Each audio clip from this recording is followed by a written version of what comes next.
Karibu kwenye MSASA, where we talk to successful people about failure. Kuna msemo fulani ambao unajulikana sana, ni wa kizungu. Wanasema a jack of all trades and a master of none. I've heard it a lot growing up. And the more I grew up, the more I'd like to challenge it. There are people who are a jack of many trades, and they are also a master of a couple. And the ability for them to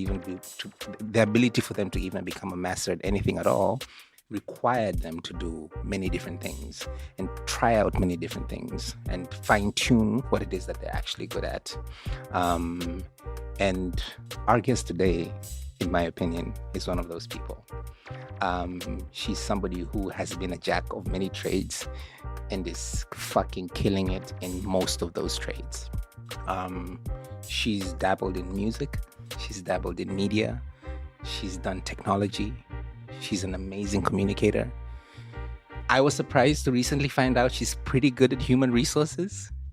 Yes. The CEO of Ruge Mutahaba Foundation, Cynthia. Karibu. Asante. Well, jack of all trades. I would like to think I'm multivocational. Multivocational? Yes. Every time I hear the word vocational, I think school. No, vocation is calling or talents. It's you're just multi-skilled. You're blessed and cursed with so many things you're good at. So you're multivocational. Yeah. Okay. Good for you. Evie, Cynthia, nikuulize swali. What's the worst advice you've ever been given? Worst advice. Yes. Put your head down and just work. Put your head down and just work. Yeah, just do the work. Grind it out. Work, yes. And put your head down, basically meaning don't question, don't, push back, don't be a troublemaker. Just, ingia, fanya kazi, ulipwe mshahara wako, uondoke. Okay, when I heard put your head down, usually nafikiriaga inamaanisha kwamba acha kulalamika, piga kazi. No, so kula. Yani usilete fujo, usianze kulani shida, questioning your bosses or their decisions. It's like almost like wewe kichwa chini, so that you're not nobody really notices you, or nobody really sees you as somebody who's causing trouble, or as a troublemaker, or as somebody who's pushing back. They're just like, oh, that's such an easy person to work with, because they'll always say yes. They're just a yes person. I think it was the worst advice. And I think the person who gave me the advice was coming from a good place. Yeah. They're coming from a good place because at the time it was my first job in corporate communication.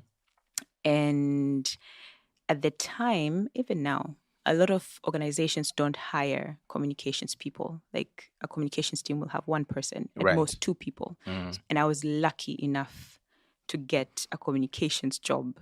And they're like, kwanza watu hawaajiri watu wa communications. Kwa umepata kazi nzuri na wanakulipa vizuri, put your head down, fanya kazi, usianze kuleta, unajua fujo zako, be grateful.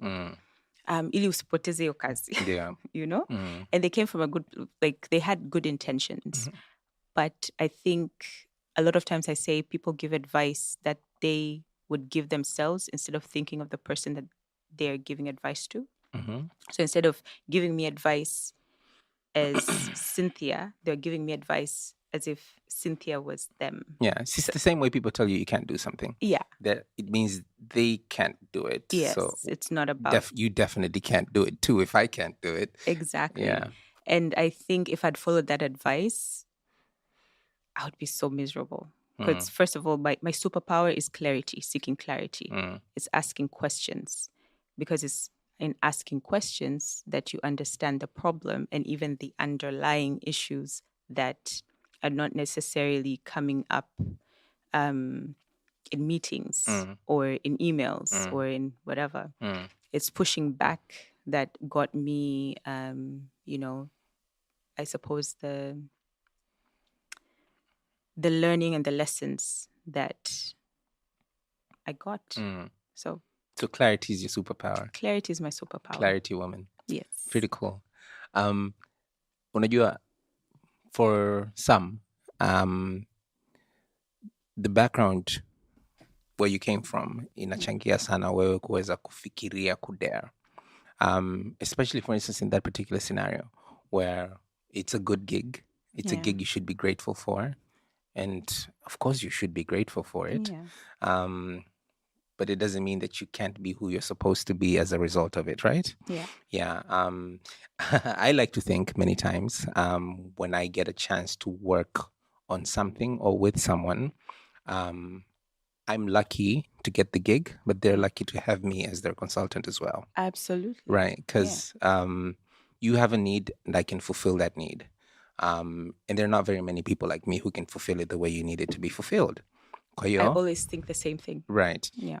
It's a win-win. It's a value exchange. Yeah. And even in the context of mwajiri na mwajiriwa, it's a value exchange. It's a value exchange, but I think I've always felt like they always got the better end of the deal. Like I don't give 100, I give like 150. And they're probably paying me 100. You know? Yeah. But anyway, that's just my thinking. Okay. Sasa, what was I going for? I was going for, can you take me back to Cynthia, I don't know, 30 years ago? What was it like growing up? Do you think there's any correlation between how you grew up and how you think now? Yeah. Okay, Cynthia 30 years ago. So that I was 6 then. So I was raised by my grandparents, actually. And that's because my parents were professional students. What that means? They're scholars. They're scholars. They're academics. So they spend a lot of time in school. I think by the time I was 6, my mom must have been doing her second master's. And my dad was doing his PhD. So I was... tunafanya masters mbili, moja itoshi. Moja itoshi. Safi sana. So I was raised by my grandparents. Yeah. And with grandparents, you're given a lot of room to try different things. They don't really constrict you like that. And then you're allowed to be whoever you want to be. Because grandparents spoil you. They don't like tell you, unajua lazima uwe hivi, lazima uwe vile. It's like, oh, you unapenda kuchora. That's That's chora. Great. Chora. You know, you're given. You're given. But also, I think not being... I was an only child for the longest time also. So that also contributed to like... Getting attention? No, not getting attention, but just being okay with doing things by myself, venturing into things that are not necessarily... I didn't have anybody to look up to who had come before me. I didn't have anybody behind me who I was told like, unajua mdogo wako anakuangalia. There were no consequences. There are no consequences. And it's funny because now my wadogo zangu wanasema, unajua katika watu wote, we will never be told. We're very grateful that you're like our older sister because nobody will ever say, uwe kama dadako. Nobody will ever That's say a compliment and not so much of a compliment at the same time. Eh? Yes. Yeah. Uwe kama dadako. And I'm like, what do you mean? It's like, you have done everything that any kid could do wrong. Like, right. You made our parents miserable. So nobody will ever say, be like your sister. Anyway, so where was I going with this? Yeah, so at 6 years old, I had that, and then I was sent off to boarding school. By the time my parents came back, and then they had to deal with me. Those early years, I was already too free-spirited, too opinionated. I think I'd stolen a car around 9 and bashed it into a tree. So I was just like, no, chick needs to go away. So I was sent off to boarding school. Yeah. 9 years old in Nairobi. Mm. So then I think that even made my personality even, I don't know if is it better or worse, just like completely independent. Stronger? Completely strong. But then at the same time, completely, because I had to depend on me, there was almost no room for, and until today, like if I want to do something, I make the decision and I move. I don't really need, like I would ask for advice if I feel like I have a blind sight, is it? But I make the decision and I move. The consequences, may the consequences come. But yeah, so that's my childhood basically, kind of growing up, not without parents, but they were not necessarily always around. Right. Then being sent off to boarding school, extremely independent. And then I was lucky enough, I think after primary school, my mom, again, a professional student, goes to do a PhD in Canada, takes us with her. So then now I'm in a whole new world, a whole different culture.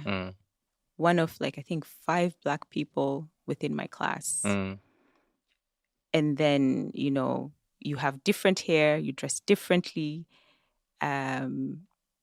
you speak differently. They're always like asking you, pardon me. So you also like develop a very tough skin. And you grew up in an extremely white little town. So then you almost take that, like, I don't know, I don't want to say it that way, but you know, like this, I have to make it regardless, because it's almost expected for you to fail because you're a Black person. But yeah, in a nutshell, that's my background. Okay. So that experience made you better or not so much? No, it made me so much better. It made me better. It wasn't the best experience, for sure. Like at that time, we didn't know about. I didn't know about racism like that, or even systematic racism, where they tell you, oh, you know, because you're from an African country, you have to do English as a second language. And I'm like, no, I've spoken English since I was a little kid. So English is not English is not my second language. So that's racism, but you don't know about it, right? As a kid, you don't know. But then over time, you start finding loopholes. Because also, as much as it's a disadvantage, it's also an advantage. How? So, for instance, if there was a scholarship or something to go somewhere, you'd probably be one of the few Black people to apply. So you'd be a minority. So you already got it. Yeah, it works in your, like kila kitu kina uzuri wake. So also, like when I started learning the loopholes, I was like, oh my God, this is amazing. I'm a Black young girl. And I've still used those loopholes, even, you know, in tech, for instance, you know, kind of like females encouraged to apply. Not even that. Like I'm a African woman. I'm Black. I'm from Tanzania. As it is, you know, in Tanzania, a lot of people don't make those applications, don't do those things. So already I'm winning just by applying. My chances are probably... You're different. Yeah, higher than most. So I think that experience actually taught me how to use disadvantages to your advantage. And hustle, and to hustle also, I think. Were you one of those people who always knew what they wanted to do? Or were you one of those people who were discovering what they wanted to do? I think I always knew what I wanted to do. By the time I was in class 4. Okay. Like, you know how they would ask you, what do you want to do when you grow up? I would say, like, I want to be a journalist. And then I think life, not even life. I think adults and the noise that come with adults giving you advice and the reality on the ground kind of made that journey a bit slower. I did end up getting journalism. But you studied journalism, right? I studied corporate communications. Oh, yeah. Okay. Yeah. But I did practice journalism before I even studied the corporate communications.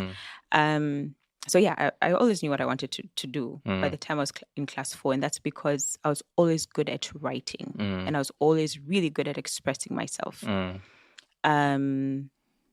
But the day I remember my dad, I want to become a journalist. He was like, so that you die poor.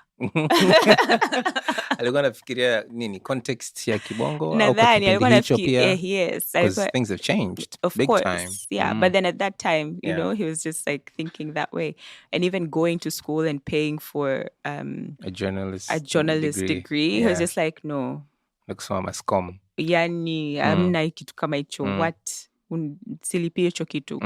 Because it was either you usome journalism or English or English lit. Yani nalipia school fees ili wewe ukasome Kiingereza. Hujui kuongea Kiingereza? And it was just like a whole conversation. Or how to write? No. Pick another thing. So I think that slowed down my journey. But then it also gave me room to discover other things. Right. Yeah. But anyway, so I ended up studying business, international business administration, entrepreneurship and innovation. Nilivyomaliza shule, nimepata degree yangu, nikaja nyumbani, nikampa babangu, nikaenda kufanya kazi media. Safi. Right now, amongst other things, you're working for Ruge Mutahaba Foundation, which in very many ways, he will be remembered as a quote-unquote GOAT. And one of the more influential media personalities that we've ever had in this country.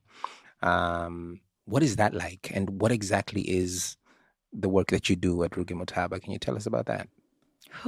What is it like? Have you ever walked... well, you probably have never. But like, you know, if there were ever giants...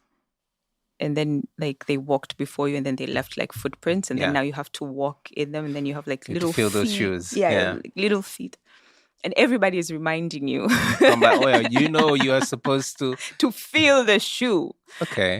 Instead of, you know, kuweka like it looks like a why? paw. Didn't it start after he was gone? Yes, it started after. But then like everybody, you know, they keep telling you that this is the person who you're supposed to be. Yeah. Okay. And I have a cheeky response to that. I always say, unajua, Yesu alikufa, mebaki na Musa. And I always, when I say it, I laugh, but you know, it's the one thing that has kept me sane, because being compared to Ruge is just like, it can be a pressure cooker. Yeah, it's overwhelming. Yeah, it can be very overwhelming. And then, you know, somebody asks like, who are you? Like, we've never heard of you before. Like, what do you mean? You should ask people in tech, man. I'm somebody. How did you get the gig? Networking. Okay. Networking, basically. So you didn't apply for it? No. Okay. I didn't apply. There was no interview either. There was a, what's it called?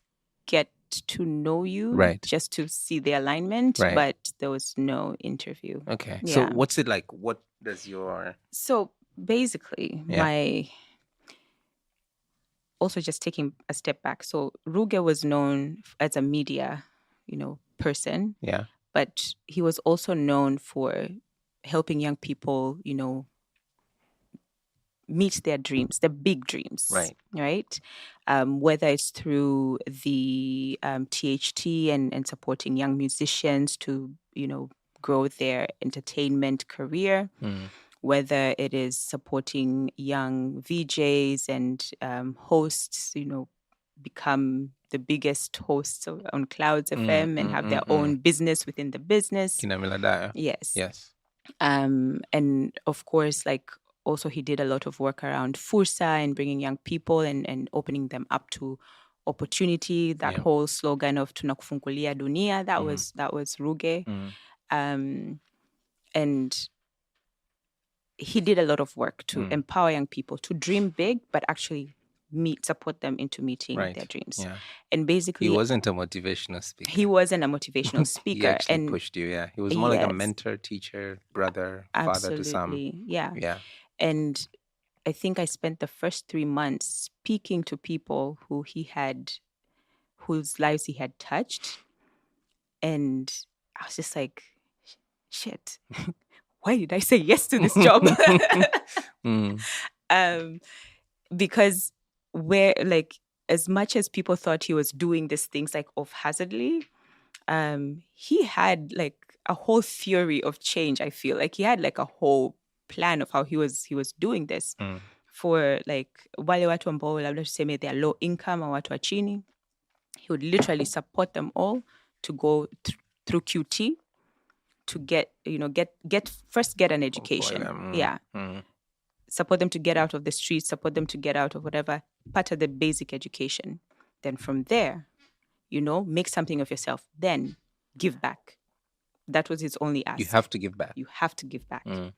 For those who were a bit like graduates, ambao, unajua, when you graduate, you have this degree, you know you can do things, you have plans, but then you don't really know how to go about it. He had a whole different, intervention, and he would mentor them into, teaching them the realities of the world, whether it is entrepreneurship or social impact. So you'd find he had this program called School of Excellence, where he mentored the likes of, Ruge, Wabetika, a guy called Elias, my consultancy, a lady called Joyce, who heads business development at EFM. He was an hour polish for the world. Himself? Yes, himself. So he had like a school of excellence, and those young people are the ones who now would oversee like Fursa. They're the ones who would bring Fursa to life. They're the ones who would bring Malkia Nguvu to life.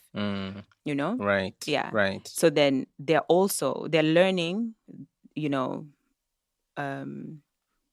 the real life, the real, I guess, work experience of the world by doing good for other people. And then after that, you have experience and you have done like great work. Nobody is going to say no to you. So he had that. And then he had the work that he was doing, for instance, with young musicians like Nikki Wapili, giving them like, that confidence in themselves, or the work that he was doing, the work he did with Zito Kabwe in branding Kigoma, all That was Ruge? Yeah, that was Ruge. Okay. So you see all these things, he had like a whole theory of change. He wasn't just doing it. Kwa ilikuwa michongo tu. Yani Safi. alikuwa amejipanga na anajua ninafanya hivi, natoka hivi. And he helped people, young people of different calibers, because he knew that the only thing, like, you can't help one group and say you've made a change. You literally have to help all of them, so that like different people in those different groups, so that you can have a bigger impact. And his thing was always, you have to give back. It's very interesting. Yeah. Okay. Yeah. So what I'm doing is continuing that, his work around helping young people dream big. Okay. And having some of the initiatives that he'd already started and kind of revamping them and bringing them back to life. Okay. But also introducing new initiatives. And of course, Ruge was also a media person. Yeah. And the beauty is that I was also a media person. Right. So, of course, kind of disrupting the media space, of course, for me, it will be the digital media space is something that I'm also working on, and particularly working with people who are young people who want to get into the creator economy, because that's actually it's going to be one of the biggest economies employing young people. The creator economy? The creator economy. What's that? So the creator economy is basically the influencers, the podcasters, the digital content creators, Right. wale ambao kama tuseme wakina Idris Sultan and Right. Mwijaku, the comedians, Yes. the comedians who are kind of using social media to spread their content. Then you have the digital product makers and producers who kind of do the online trainings. So many of them are financial literacy, retire by 40, all those like really, really cool stuff. So that economy is growing extremely quickly. And you'd find, and especially now with this notion, not notion, but the reality of the world that we have so many young people coming out of school, not enough jobs. Those jobs need to be created. The creator economy, for instance, shooting this podcast right here, right? You would have to hire a sound producer, a videographer, and an editor. Right? That's job creation right there. Imagine one podcaster is employing 3 young people. And you don't really need to go to school to learn videography. You can learn that as an apprenticeship. And it's also, but you get the gist. So like working in that sector and really bringing it to life and disrupting the media. So kind of continuing within Ruge's footsteps, but in my own way, in a different journey. That must be very interesting because there's so many things you could potentially do. How do you decide what to do and what not to? There's so many opportunities. There's so many gaps to fill. Is there like a particular framework that you follow or? So one, I have a board. Okay. So you don't just do what you feel like. Okay. Yes, I can strong arm them. No, I can't. So I have a board and I'm very lucky. I think half the time I say things they don't understand and they're just like, does it make sense to you though? And I'm like, yes. Like, okay. So there's an element of trust there. Yeah. But I have a board. They advise me. They spend a lot of time with me. I think I talk to my chairperson more than I talked to him as an employee when I was an employee many years ago. And that's because like I also felt very overwhelmed by the responsibility I was given, and I needed somebody who would just be like be my sounding board. The board really helps me with that. Okay. But also because I told you my superpower is clarity. Right. Yeah. So I spent a lot of time speaking with people who had worked with Ruge. Okay. I needed to understand his thinking. Right. Because if I understood his thinking and his framework, then I'm able to maybe not necessarily do everything he was doing, but understand how to bring him to life within the foundation. Okay. But I also spent, and this I'm very grateful that Ruge had very good friends. I spent some time with a research company, and we were researching about the gaps, for instance, of where to find that good spot that we would say this is our thing that we're starting out with. So we spent about 3 months researching about the digital economy. Really? Yes. Is that this year? Yes. This year? Yeah, this year. Because I felt, okay, where am I most comfortable? It's something in media, something in digital. But everybody's doing digital right now. Everybody's trying to find a way to get into digital. So what I wanted to understand is where is the gap? Where can we actually help? Where can we actually support young people to dream big, to, make a living, to also even become famous? I mean, that was what Ruge was also known for. He was like, warned, I'm famous now. That's where the future is. That's where the gap is nobody's feeling. And especially in Tanzania, because the struggle for us Tanzanians and the digital economy is one, there's the language issue. It's a real problem. There's also, we don't necessarily have, maybe we have a challenge with bidding for certain projects, especially on a global scale. Why? What's the challenge? So okay, maybe let me take a step back. So in the digital economy, the digitally delivered work, there are different variations of the kind of work that would happen. There's the online freelancing, that people do. And a lot of young people kind of end up there. Like the Fivers and stuff? Yeah, the Fivers and Okay. whatever. And for us, we don't have a freelancing platform. Right. Yeah. Yeah. So a lot of people would be bidding there. That's a different ball game, right? They're looking for perhaps a bit more advanced skill set, whether it's coding or graphic design. Yeah. They're also a bit, discriminatory. They'd prefer to work with, for instance, the Indians and Right. the Asians. And now, in comparison to Tanzanians, maybe we're not as aggressive as they are. Right. And some Tanzanians have done really well and kind of found a way around it, and using VPNs and fake profiles. But that can only take you so far, Yeah. right?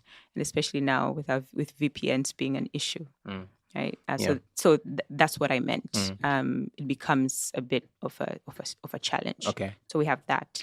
Then we have the more developed business managed services, where, especially for coders, for instance, where an organization would bid for work, labda Europe ama US, alafu they'd hire entry level coders to work under them to deliver on the project. And we've seen this, like, I don't know if you've heard of DOPE. No. DOPE is Developers Outreach Program. Yes. Yeah, you've heard about that. Yeah. Yeah. So like they have that system. Okay. But also, like, maybe more regionally, Andela was Andela, doing yes, that. yes, The Room is doing the Room, that. yes. Yeah. So in Tanzania, imagine we only have DOPE. Right. Yeah. So we need, like, because those ones are able to take in more younger people, entry level, coming out of college. Right. And build the capacity, And build build the experience, but capacity. also Yeah. provide opportunity for people to make some money. Yeah. But still, how many coders do we have? It's a very high, I guess, high-end skill. Right. Also, because now even in the digital economy, there are particular skills that are more lucrative, I guess. Lucrative. There's higher demand for it. Yeah. Yeah. So now already you see how, as Tanzanians, we are kind of constricted in freelancing, business managed services. There's micro work as well, which is much like business managed services, but we don't have any kind of platform for micro work. So micro work is basically unachukua. So somebody, say, naked, would get like impact sourcing. They would source a project from the US with the notion that this is for impact, and that's how how you sell yourself to the US and European companies. So that they're also giving you work for good, and you take the work. Maybe if it's managing campaigns, and then you break down the work to small pieces, such that mtu ambaye amesoma darasa la 7 wame drop out form 2 anaweza kufanya hiyo kazi. Kufanya hiyo kazi. Like, for instance, media monitoring is one of those things that can be done that way. Exactly. So there's micro work, but that's not being, like, we don't have such organizations doing that, because it also requires, I guess, networks, etc. Cynthia. Yeah. Are these all things that I am not doing them? Yes, but like these are all things that I did research on. Okay. Na hivi vitu vyote ni vitu ambavyo mnafikiria kufanya through the foundation? No, we're not doing that. We're not trying to do all of that. But I was trying to build the case kwamba unaona hivi vyote Tanzanians are kind of constricted in terms of how they can contribute. Okay. But with the creator economy, photographer, videographer, editor, comedian, influencer.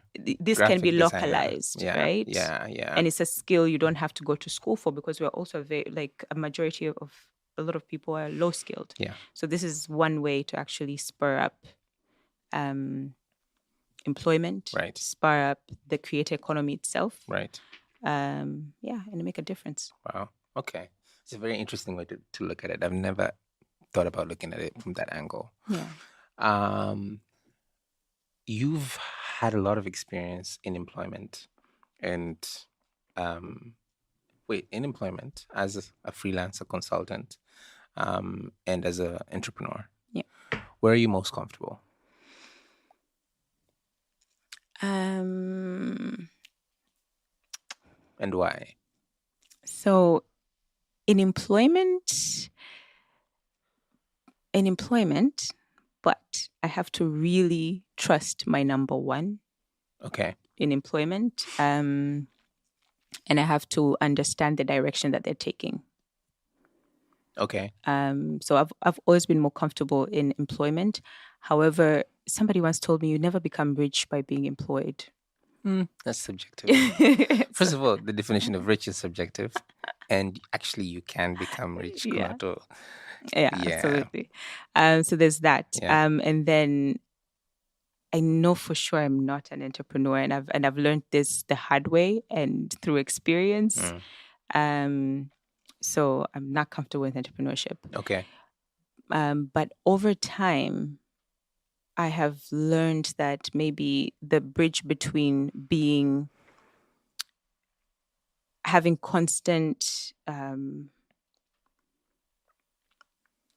adventures in employment is through consultancies, because also employment is very monotonous, right? Yeah. You know exactly what you're going to do. You know exactly how you're going to do it. Yeah. After the first 1 year, you're just like, I'm just going to do the same thing next year. This is so boring. Yeah. But consultancies give you a whole different adventure. Today you're working with like a tech startup in France. The next day you're working with the women in Pemba. Yes. Women in Pemba. Yes. And you're trying to figure out how their Swahili is Swahili, but it doesn't sound Swahili, So consultancies are becoming a new favorite because they just give me like this sense of adventure where you never know what you're going to get. And it just, yeah. Okay. Can you tell me a bit more about your entrepreneurial experience? Did you start with entrepreneurship and then go to working and consulting, or was it like many people wanafanya kwanza kazi, anapata experience, anakutana na watu, alafu anapata kitu chake ambacho anataka kukifanya yeye? So I have done entrepreneurship. I did entrepreneurship long before I kind of started working, but that's because when I got out of school, I didn't get a job immediately. Okay. And I'd already had a side hustle that had kept me, comfortable in school. So it was like kuuza mitumba, and it wasn't one by one. I was doing wholesale. Okay. So like moving it from Nairobi to Dar, drop it, they pay me. Safi. I keep it moving. But it was such an easy trade. Yeah. There was no stress, It's like I know my money is going to come. I know my mtumba is going to come. So like it wasn't those things that I really had to struggle. And I think maybe that also almost made me feel that that's how entrepreneurship was. And then, of course, when I did get a job and I started working, I enjoyed working. I loved doing what I was doing.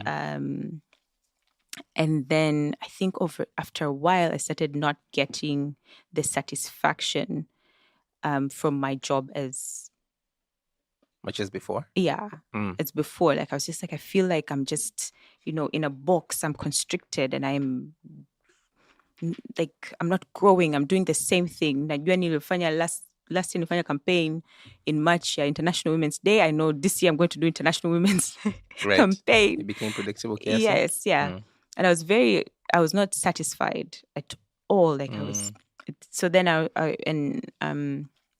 started thinking, how can I use my business degree? Because I was using a lot of my communication, degree, but I wasn't using my business degree. I was like, how can I use my business degree?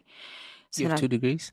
Yeah, my undergrad degree was international business administration. Then my master's was in corporate communications. Oh, right. Yeah. Okay. So how can I use my business degree? And it's in that moment that I was like, let me start a community of tech entrepreneurs.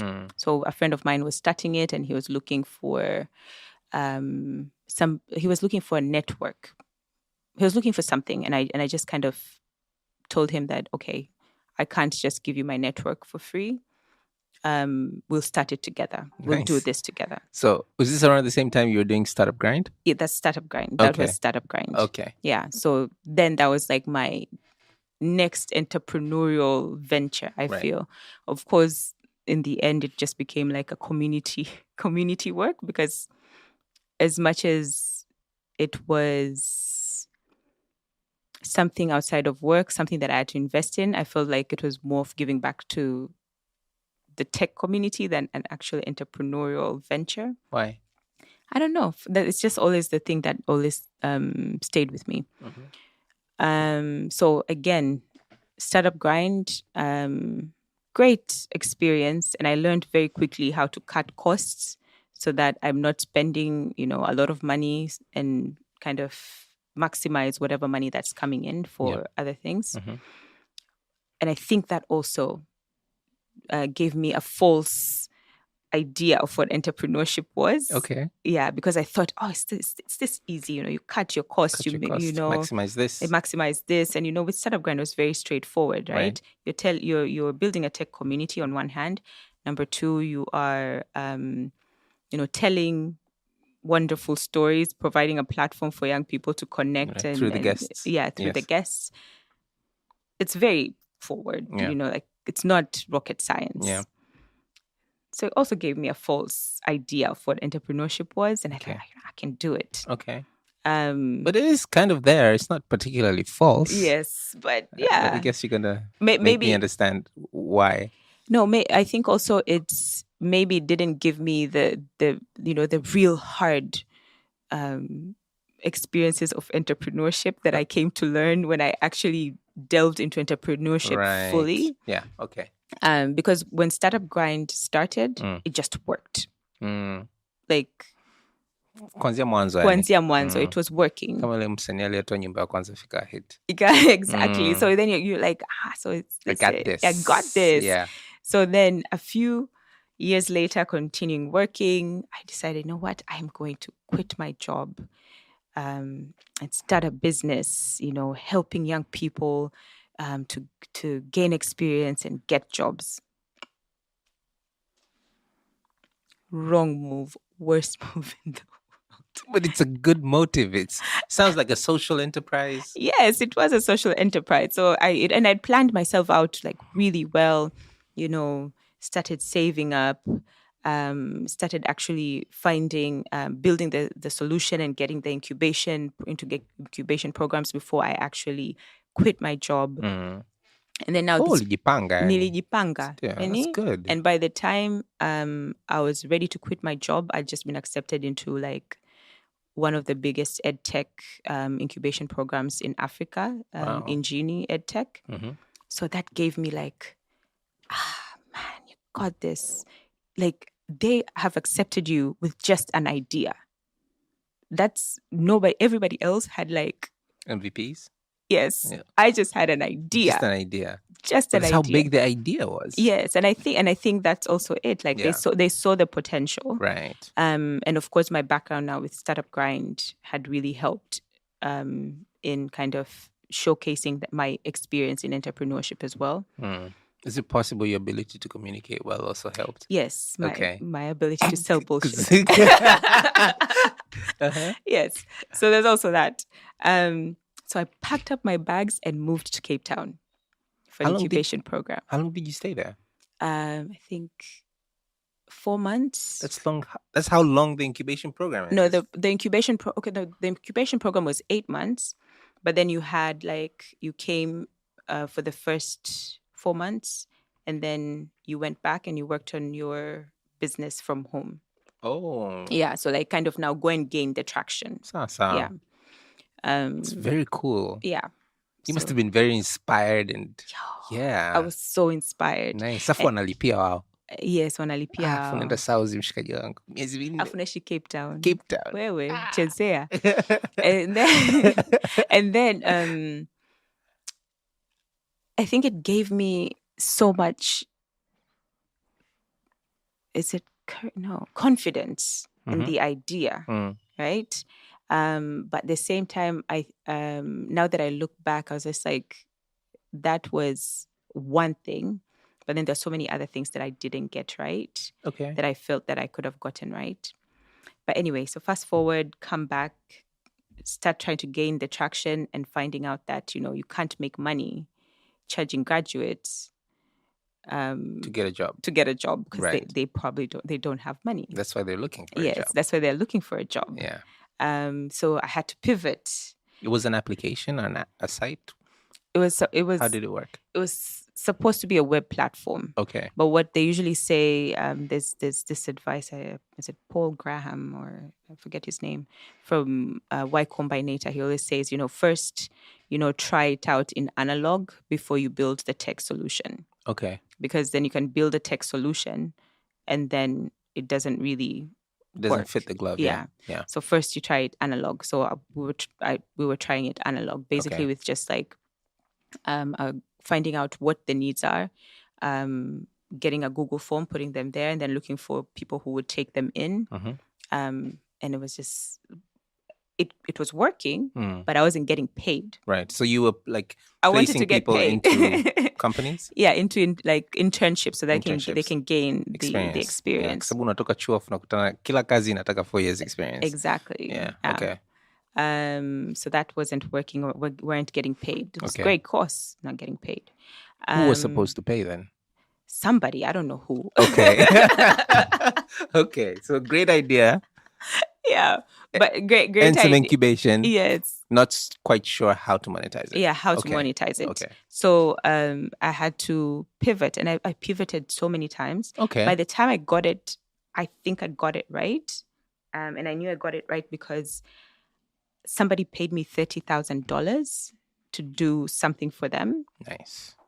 And I was just like, I finally got it right. Right. Right? Yeah. So I got that client, and then I got another client. And then I got another client. I was like, I am getting it right. And it was basically just working with, now moving from graduates to working with a low-skilled workforce. Okay. And basically a low-skilled workforce that is deskless. So those people who don't have an office, a laptop, an email, they're probably labda from 4 leavers or whatever. And they wanakuwa deployed labda in rural areas as salespeople or as agents and stuff like that. So wanafanya a lot of field work. A lot of field work. Yeah. And because they're doing product sales or working with products, and sometimes products change a lot, they needed a lot of training, right? So it basically, I became like almost like a sales academy guru. Yeah. So that was like the client ambaye alilipa. All those clients, basically teaching, it's almost teaching their teams and helping their teams grow as salespeople. Oh, and you got that through My Job Pass? Yes. Okay. And then now we're getting it right, just about COVID. And this took how long? How many years? COVID hits. This took just 1 year, 1 year and a half. Nice. Okay. 1 year and a half. Yeah. And then COVID hits. One of my clients had 30%, like retrenched 30% of their staff. Best believe they don't care about learning and development. Yeah, at that point in time. Yeah. So I lost all clients except this one client who was now like, okay, I can't continue. We can come in and we do this in-house. So I went in to do the work that I was doing in-house. Okay. Yeah. Okay. But yeah, that's basically my entrepreneurial journey. Okay. But what I learned in that process is I'm not an entrepreneur. Okay. What's your definition of an entrepreneur? Like somebody who can handle that much uncertainty and risk and be okay. Every day. Yeah. Or just be okay with the uncertainty. And you're like, oh, it's like my life is shit. No. I can't. Paka kieleweke. No, inabidi kieleweke sasa hivi. Okay. It needs to kueleweka now. Okay. Not tomorrow, not maybe. Not maybe. Okay. So you learned you're not an entrepreneur? So there's that risk. I mean, I'm an entrepreneur, I guess, in terms of being innovative, in terms of like being able to, change with the situation. But that took a lot from me. Like I think half the time I was just like out of it. I was just like, I was worried about how to pay people. I was worried about how to pay myself. I was worried about how, like, how am I going to pay school fees? Right. There's one time I was driving my car and unajua ile nani mafuta yani nani naenda ting ting ting ting, you know, and I'm just like, and I have nothing in sight in terms of like finances. Like it was nerve-wracking. Yeah. It wasn't good for my emotional health, and Yeah. But then it also taught me to like how far my car can go. Bila mafuta, si ndio? Survival for the fittest for the car. I know, right? Yeah. And Afu unajua inaweza kenda mbali sometime. no, and I've learned Inapambana. that. Najua kwamba yani naweza katoka Mbezi Beach nikaenda Oysterbay na nikarudi. Alafu labda nitaenda labda Mikocheni. Kidogo. Yeah. Yeah. And it will still be okay. Unaweza kuta inaweza kazidi kidogo, sema hapo unaweza kujishtukia sana sije karibu gari. Yes. Yeah, because it's more expensive to fix it than to fix it. Exactly. Yeah. So you did that job pass for like a year and a half-ish. But before you did it, kuna namna fulani ulijipanga. Like you came from a place of knowing, hey, this is what I'm going to do. I'm not going to have a gig. I'm not going to have a job. I'm not going to have predictable income. And it sounds like ulijipanga. Ulijipanga kwa muda gani? Because for instance, ukiangalia a lot of people who, at least online, and a few people you meet physically, wanaoshauri, especially kama tayari una kazi. Kama huna basi sawa pambana tu, because there's no difference. But kama unayo, wanashauri, if you can live for a year without having to work, so manage your costs that way or expenses that way, you can take that risk. Did you think along those same lines? Okay. I wasn't that smart. Okay. So ulikuwa unajipangaje sasa? Of course, then I had savings from before, right. But then at the same time, like I was now being very cautious of like, okay, probably in X amount of time I will have to leave, and I'll have to I probably won't be making the money. Okay. At that time, I didn't really know about emergency funds, and you should have like 6 months. I don't know. I didn't know that. And then I also didn't know. I didn't really calculate how much I would need per se, like for the business or for yourself? For myself, like I didn't, because nowadays there are all these calculations. Now I know better, but then I didn't know. Yeah, I was just like, probably I would need like maybe 3 million for expenses. So if I have like say 18 million. Na miezi sita. Yeah, na miezi sita. I think by miezi sita kitu kitakuwa kimeita. Kitakuwa kimeita. Miezi sita mshikaji wangu. Bro, unajua siku 180. Yes, it didn't. It didn't. Yeah. Miezi sita did nothing. Yeah. And then I think also the other thing that I guess almost broke my heart is that there were times where I couldn't work on my business. I had to work on other things so that I can survive and continue doing my business. I know that. And that would drive me nuts. Yeah. Because then my head is not in either one of those spaces. It's almost like, what's the point? Yeah, what's the point, right? Yeah. I also didn't like that. Yeah. So kwenye kujipanga, no, nilijipanga ndio, like in my head. Yeah. Nilikuwa najipanga, but I guess I didn't plan myself as well as I should have. Yeah.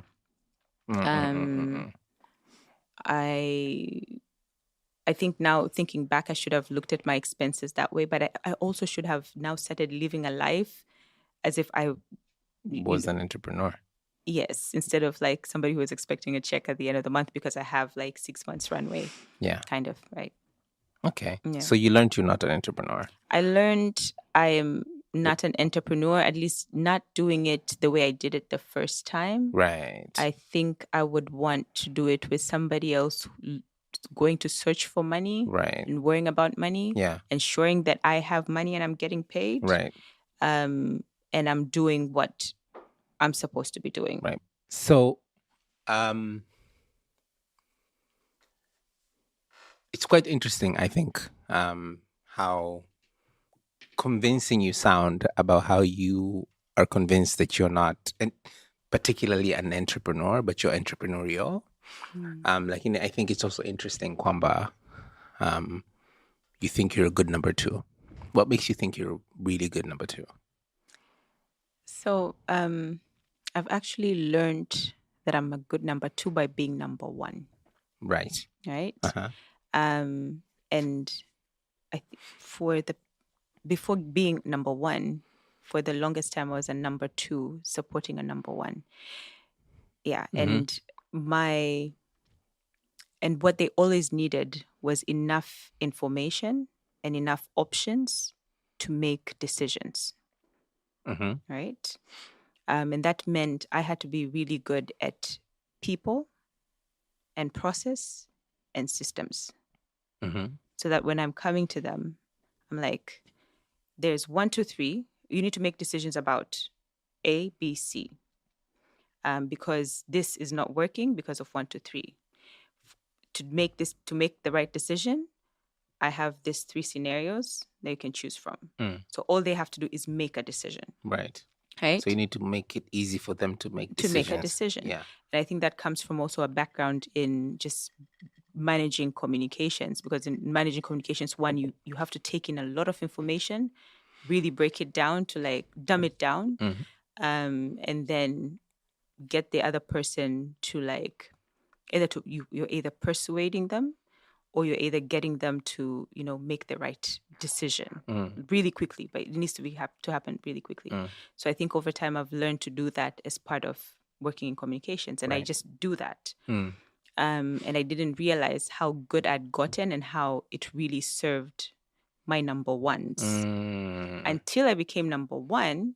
And then you needed a number 2. And then I had a number 2, and they're just not getting it. And I'm just like, they're not why are you coming to me with a problem? You come to me with solutions. Options for solutions, so we can make a decision. Yes, and you don't just come. You come with me. You come to me with context of the problem. Yeah.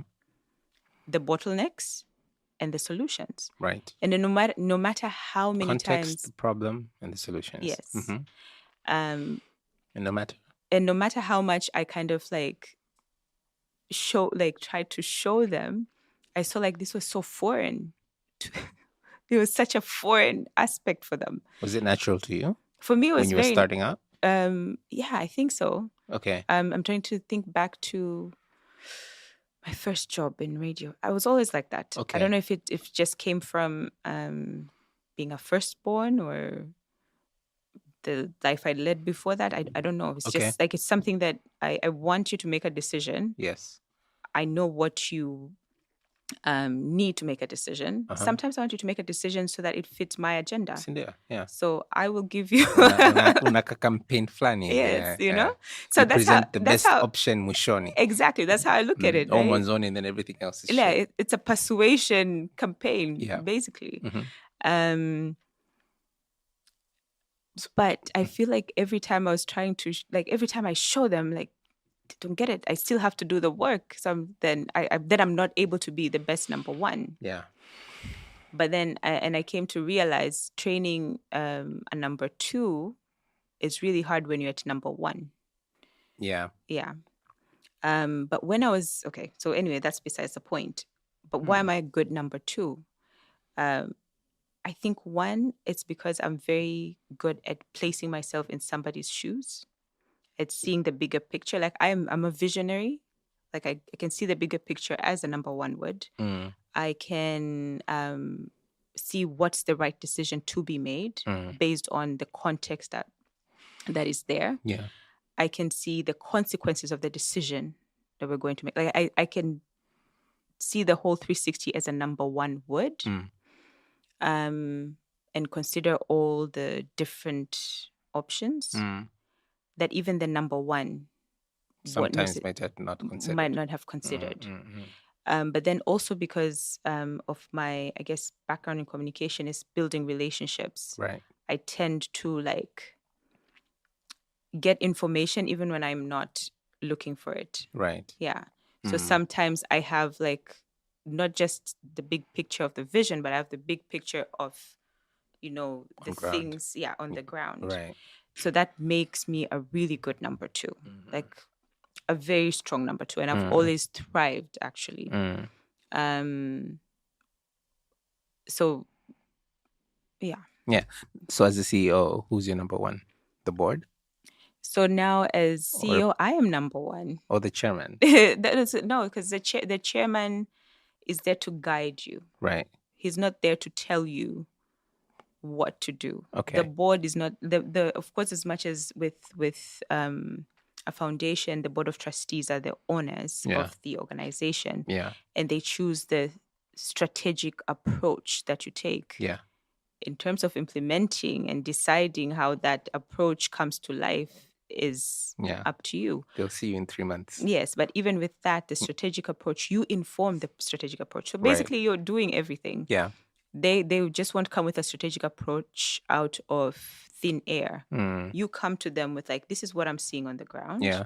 This is how I think we should approach it. Yeah. These are the different options that I think we could take, and these are the pros, the cons, the da-da-da. And then the board would say, okay, that makes sense. We can pick option 1 and see how that goes. Or they're like, no, let's not do let's do option 1, but let's do, kind of like that. But even with that, they were really surprised because that was it's my first time ever dealing with a board. But they were really surprised at how I kind of came in with, this is what I'm seeing. These are the options, because most people don't really look at it from that perspective. But the board is there to guide you in the right direction in case you're kind of going off track.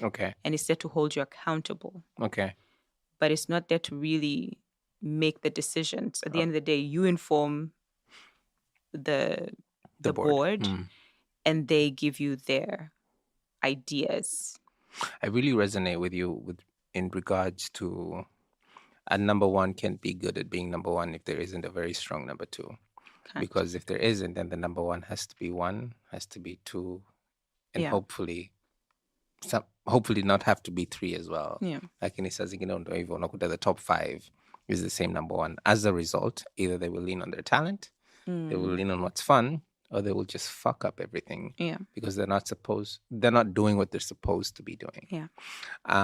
Having been the number 1 and the number 2, on and off multiple times, how do you train a good number 2, or how do you identify a good number 2 for anyone who wants to be a number 1? So 1, that's very different. And number 2, for instance, the way I was number 2 for a high commissioner, it's very different from how I was a number 2 for a tech startup founder. And because like my number 2 would probably not be a number 2 to you. So a good number 2 is subjective. It's subjective. We have a segment of the show ambayo inaitwa Nje ya Boxing. And basically what we do in this particular segment is we kind of narrow down on a particular subject just for a few minutes. And we shine light on a particular angle or a particular topic. The particular thing we'd like to talk about with you today is going to market. As somebody who's been in comms, I'm sure you can relate with me when I say going to market is largely how you're going to communicate it after product development. But you've been in comms. You've been a product developer, and I'd like to think when you were developing the product, you were thinking about who's going to use this product. Okay, cool. So you've been a product developer. You've taken things to market, even in non-profit and in-profit institutions or scenarios. Lazima kuwa kuna mpango mkakati wakati unataka kupeleka kitu sokoni kwa ajili ya walengwa wako, be it consumers, stakeholders, whatever. As a number 1 and a number 2, what is the best way to go about taking a particular thing to market? More specifically, our market right now in Tanzania.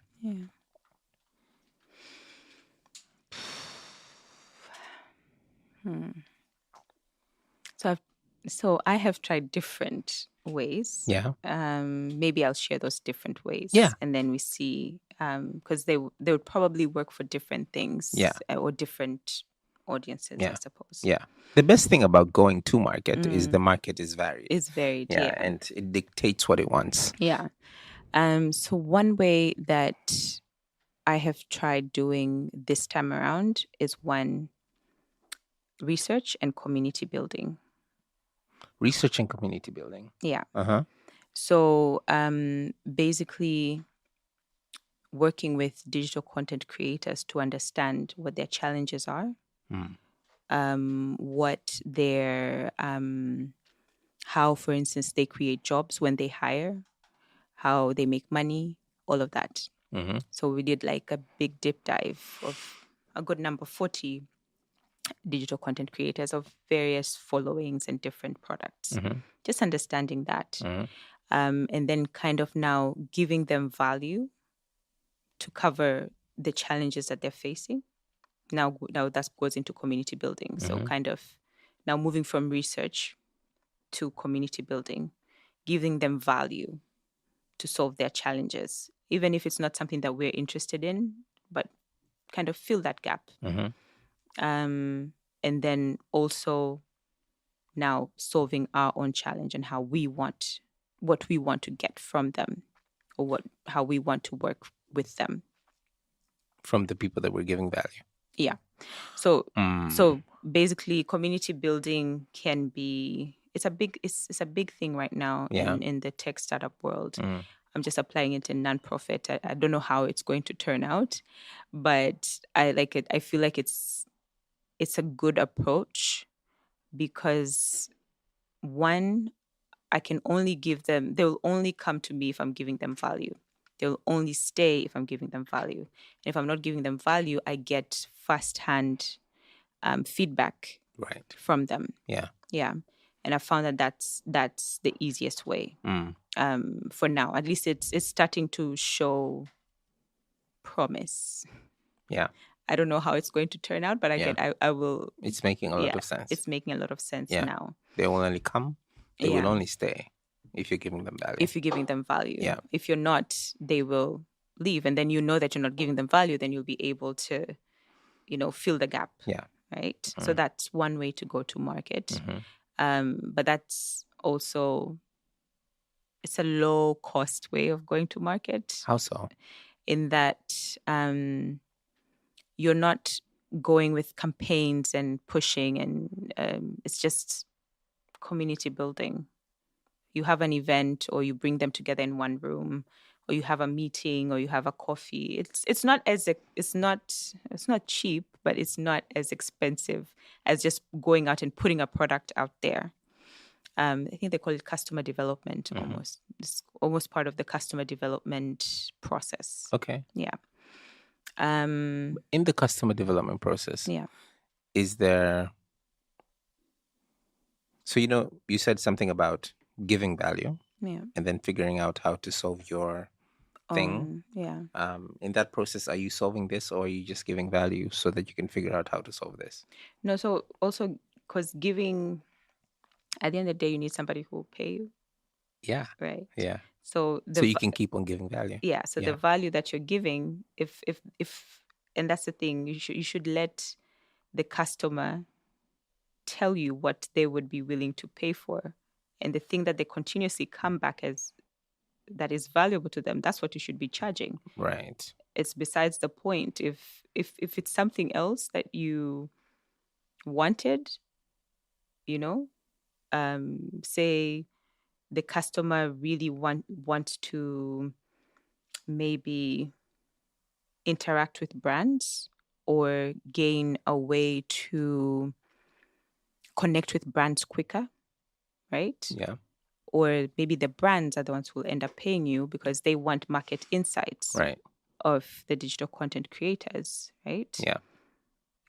Where you're giving value and somebody keeps coming back for that value tells you exactly where your money is. Yeah. Why do you need to go and start looking for something else? Unangangania na hiki kitu? Like, the thing is, they say, be committed to the problem, not the solution. Be committed to solving the problem, right? Not like the solution that you envisioned, right? So for me, like, if you keep coming back for that same value, why am I going to am I stuck on something that clearly is not of value to you? Because that's where I'm giving you value, is where you would feel the pain if I take it away. And typically when somebody's going through this process, what's a good time to measure? Like, I don't know if measuring is the right word. Like so yeah, because you talk about giving value, full listening, right? Listening to the feedback. Yeah. Sio lazima. Lakini Yeah. Kuna muda kiasi fulani ambayo unaweza ukaitumia like a sample size kwamba, hey, I've been doing this for 4 months. I think this is what we should be looking at. Or is it 1 year? This is what we should be looking at. Or is it 1 month? This is what we should be looking at. I don't have an answer for you. I don't have an answer for you.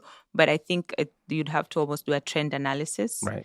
So that means maybe either having different, is it either features or benefits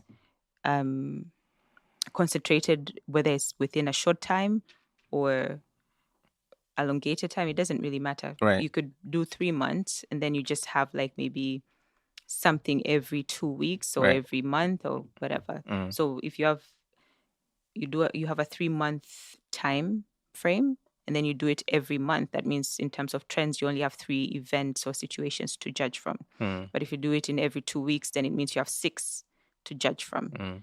So it just depends on how fast you want to do it. If you want to do it really fast, then maybe, or you want to have more situations to analyze the trend, I suppose, then you'd do more so that you can see the trend analysis longer. So I don't have an answer because I'm still in the journey. I'm testing it out to see what happens. Just to add context with regards to community building, quite recently actually, I was speaking to actually more than one, but one particular one comes to mind right now. They're content creators. They make music, and they were kind of sharing how being able to play music in front of an audience before having recorded it was the best way for them to know this is the one we should record. I mean, sindio? Because it's there. It's instant feedback. It's in your face. Feedback. You don't need to. You don't need to guess. You don't need to sit with numbers and start saying, these people tried this and when they did it, they got a hit. No, your hit, your audience, you see the reaction. But it could also be that maybe the people in the room are not the right people in the room. Cynthia, so it's also you get to experiment with different audiences, different market segments. Is there anything else that you think about when you're thinking about going to market? Go to market. The other bit was what I did with my job pass. So like the analog, you try it without having, without having to do so much. Without having to develop a product. You just have a guess of that this is the problem, this is a potential solution, and you actually try to do it without, like, analogly, without any kind of product. It's just like, okay, wewe ni mwanafunzi, umemaliza shule, unahitaji ku gain work experience. Sawa. Hii ni kampuni inahitaji extra hands, but also, they like to give back, and they have, committed to taking in young people to train them, and you connect them, right? And then you see what happens. That's the other way, because then you see the whether the appetite and whatever. So you're trying to get traction before overinvesting. But then that's the other thing now. So you see, for me, I learned by doing that, who's going to, like, I had to ask myself who's going to pay me. So then the investment didn't need to go into product development because nobody was going to pay me for this. Right. right? Yeah. And it helped to not invest any further.